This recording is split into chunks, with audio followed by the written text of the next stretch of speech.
this for a long time, haven't you? Oh yes, one look at those eyes and you can tell he's been dreaming about this all right. In fact, it's become his obsession.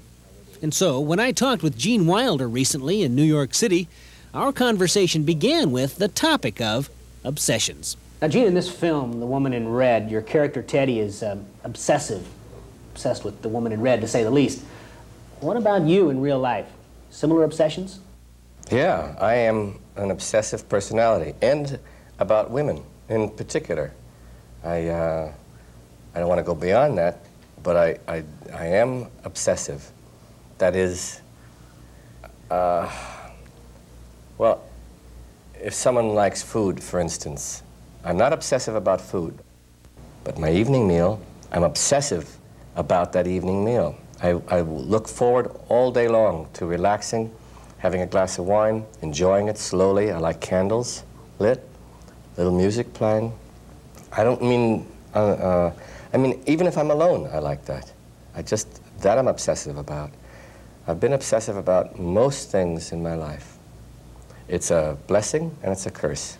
How long do you want to pursue the obsession? That's right. I can go on about this a long time. You can? I could, yes, because I'm obsessive. Now, I understand that once in a therapy session, you once told the therapist that you wanted to give away all of your money. Tell me about that. Where do you read this cheap trash? Yeah, it was actually the first day I was in therapy. You know, there's a big stigma about therapy, and if you broke your finger or your arm or your leg and you didn't go to a doctor, someone would say, what, are you crazy? Go to a doctor and get it set properly. But if we say that we're going to go to a therapist because we've got to get some wires untangled, people say, he's seeing a therapist, he's going to an analyst. Can you hear me? I'm saying he's seeing a therapist, he's going to an analyst, or something like that. So I went to the analyst, and she said, what seems to be the problem? And I said, I want to give all my money away. She said, uh-huh. And how much money do you have?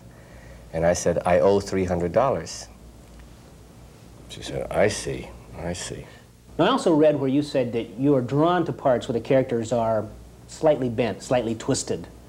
What do you mean by that? Did I say that? Yeah, that's what Bent, huh? Well, it's good. Yeah. I mean, if you just want to have a... Cary Grant once said to me, this is the truth, when he heard that Silver Streak was based on North by Northwest, he said, I knew it. It's a surefire formula. You take an ordinary guy like you or me. Well, he is not an ordinary guy. I play an ordinary guy, but I'm not an ordinary guy. But he meant a publisher or a salesman or something like that, and they get on a train or wherever it is and put him in trouble way over their head and watch him squirm out of it. And he said, we usually do funny things, and that's what the audience pays to see. And that's the truth. For you, what's the best part of doing what you do? If you, when I was 13 years old, I wanted to be the best actor in the world. That's simple. I figured by 25 I'd have that licked and I'd go on. That's a lot of ego.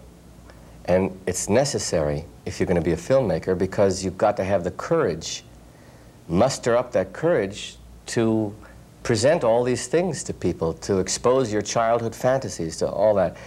The feelings I have, the most satisfactory feelings I've had in life, other than love for a woman, have been when I've been on a set and I've written something and I can hear music and know what colors I would like, and I'm composing a shot and I'm acting in it and I can shape it and edit it afterwards. When it's going well, that's heaven. That's the best feeling I know.